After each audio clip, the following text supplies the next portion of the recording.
Saya Reni Sinaga. Saya dosen di Poltekkes Kemenkes Medan, Program Studi Kebidanan Pematang Siantar. Adapun topik yang akan saya sampaikan adalah materi konsep dasar asuhan persalinan dengan subtopik pengertian persalinan, sebab-sebab mulainya persalinan. Topik ini adalah untuk mahasiswa D3 Kebidanan. Seperti kita ketahui bersama, bahwa peristiwa persalinan merupakan kejadian fisiologis yang normal. Banyak pendapat-pendapat ahli yang sudah menjelaskan tentang definisi persalinan tersebut. Berikut akan saya sampaikan beberapa definisi persalinan yang mungkin sudah sering kita dengar. Definisi pertama adalah menurut WHO, Organisasi Kesehatan Sedunia.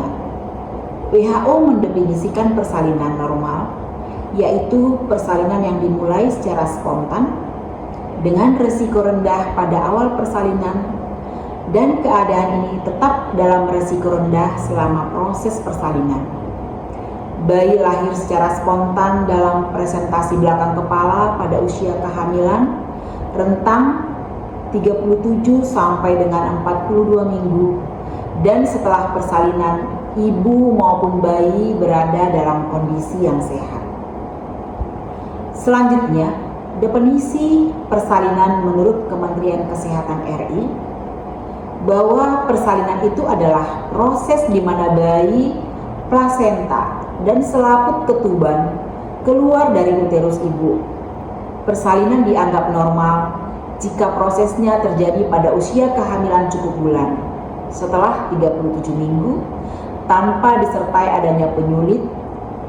Pendapat ahli lainnya, misalnya Miles tahun 1996, mendefinisikan persalinan adalah suatu proses di mana seorang wanita melahirkan bayi yang diawali dengan kontraksi uterus yang teratur dan memuncak pada saat pengeluaran bayi sampai dengan pengeluaran plasenta dan selaputnya, di mana proses ini berlangsung selama 12 sampai dengan 14 jam.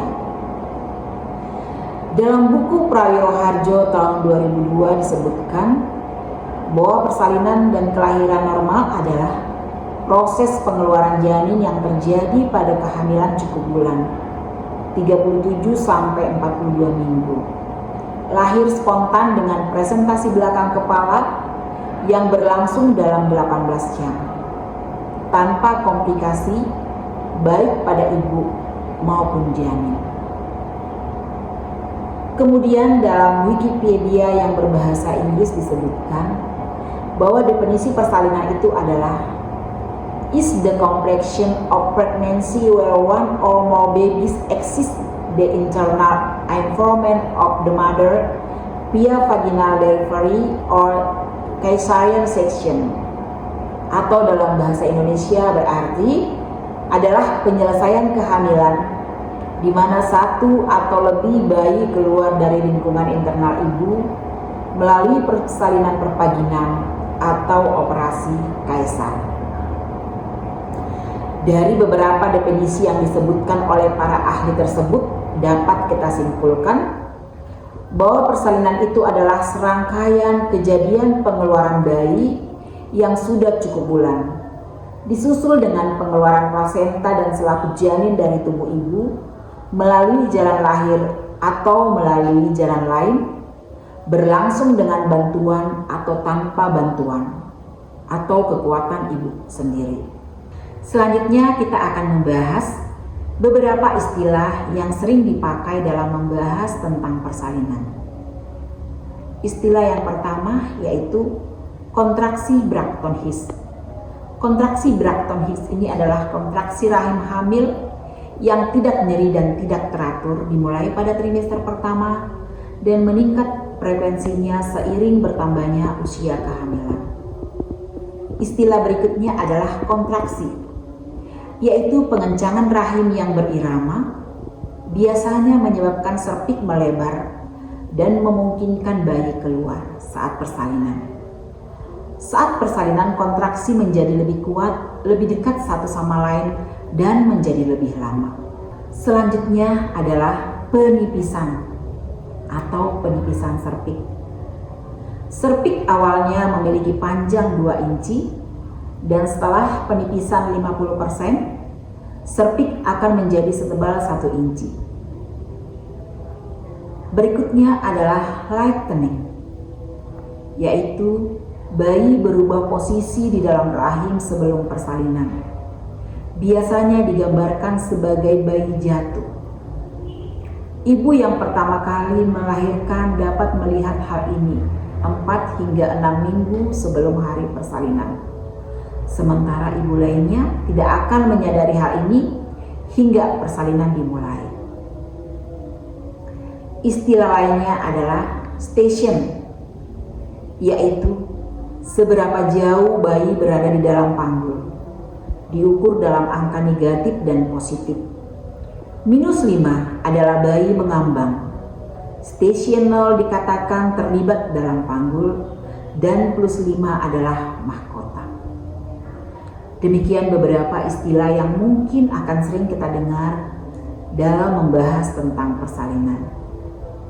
Selanjutnya adalah jenis-jenis persalinan.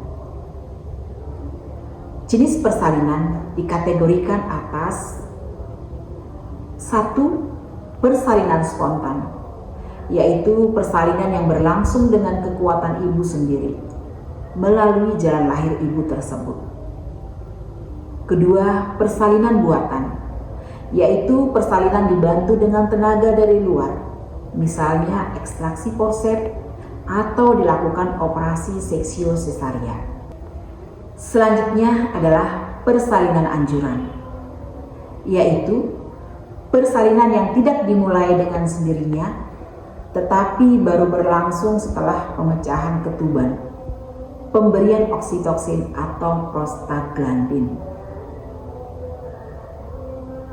Persalinan berdasarkan umur kehamilan terbagi menjadi: yang pertama adalah abortus, pengeluaran buah kehamilan sebelum kehamilan 22 minggu atau bayi dengan berat badan kurang dari 500 gram. Partus imaturus, pengeluaran buah kehamilan antara 22 minggu dan 28 minggu atau bayi dengan berat badan antara 500 gram dan 999 gram. Partus prematurus, pengeluaran buah kehamilan antara 28 minggu dan 37 minggu atau bayi dengan berat badan antara 1000 gram dan 2499 gram.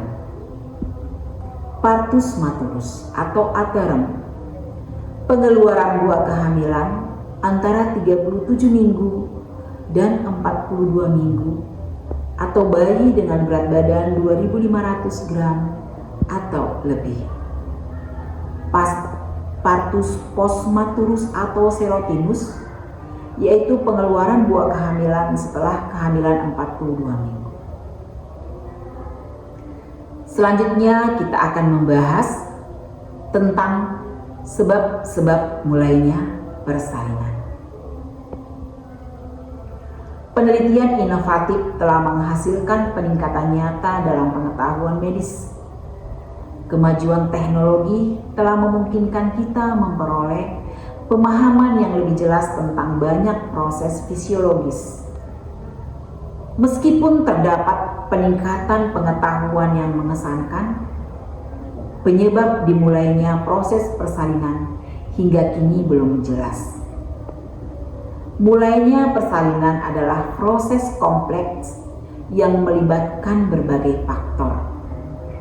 Misalnya faktor hormonal, fisik, dan lingkungan. Beberapa teori utama tentang sebab-sebab mulainya persalinan meliputi: yang pertama adalah teori hormon.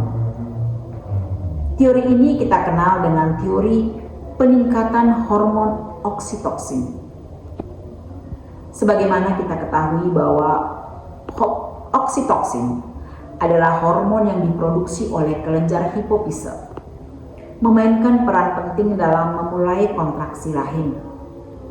Peningkatan kadar oksitoksin memicu kontraksi yang kuat dan teratur. Kadar oksitoksin plasma meningkat secara bertahap selama kehamilan dan selama tahap pertama dan kedua persalinan. Seiring dengan meningkatnya ukuran dan frekuensi denyut oksitoksin yang besar terjadi saat lahir. Oksitoksin dalam sirkulasi merangsang kontraksi rahim, dan oksitoksin yang dilepaskan di otak mempengaruhi fisiologi dan perilaku ibu selama kelahiran. Menjelang persalinan, terjadi peningkatan reseptor oksitoksin dalam otot rahim, sehingga mudah terangsang saat disuntikan oksitoksin dan menimbulkan kontraksi. Diduga bahwa oksitoksin dapat meningkatkan pembentukan prostaglandin dan persalinan dapat berlangsung terus. Teori kedua yang menjelaskan tentang penyebab persalinan ini adalah teori penurunan kadar progesteron. Sebagaimana kita ketahui bahwa progesteron adalah hormon yang menjaga kehamilan dengan menenangkan otot rahim. Korpus luteum merupakan sumber progesteron hingga 7 minggu kehamilan. Plasenta mengambil alih fungsi tersebut pada sekitar 7 hingga 9 minggu kehamilan. Selama kehamilan, progesteron berada dalam keseimbangan dinamis dengan estrogen dalam pengendalian aktivitas uterus. Teori berikutnya adalah teori peningkatan prostaglandin. Prostaglandin adalah hormon yang membantu melunakkan dan mematangkan serviks atau leher rahim, mempersiapkannya untuk dilatasi dan persalinan. Konsentrasi prostaglandin meningkat sejak umur kehamilan 15 minggu yang dikeluarkan oleh DESI2. Prostaglandin yang dihasilkan oleh DESI2 diduga menjadi salah satu sebab permulaan persalinan. Hasil dari percobaan menunjukkan bahwa prostaglandin F2 atau E2 yang diberikan secara intravena, intra dan ekstra omnial menimbulkan kontraksi miometrium pada setiap umur kehamilan.